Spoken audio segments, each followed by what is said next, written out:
Hey, it's Visha.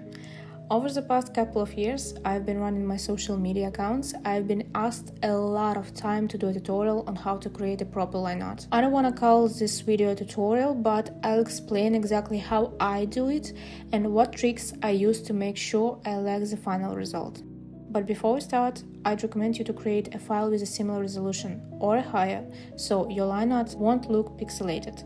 So, you definitely heard that the line art should be drawn in one perfect stroke, right? And that artists often jokes about how they redraw the same line 100 times. I'm too lazy for it, so I use the multiply lines methods, but it's very important to draw all the lines in the same direction and not leave any tails so it doesn't look like a straw or hair. I've also noticed that many of you are bothered by the fact that your line art looks much worse than the sketches. And I have one theory. Before you start your line art, try to color your sketches in blue or red color and only then lowering the opacity. When we trace the gray lines, our eyes perceive the final version as more blurred, as if it already has its own shadows, and as soon as you hide the layer, the drawing seems too dull to you. In my case, this solves the problem, and I never drew over the original sketch again. I also advise to you to thicken the lines or increase their numbers at the junctions and along the bottoms of the objects to visually indicate their object's volume. It's very important to maintain balance, and we highlight everything important with the voluminous lines. But remember, if everything is important, then nothing is. I always fill in obvious shadows with black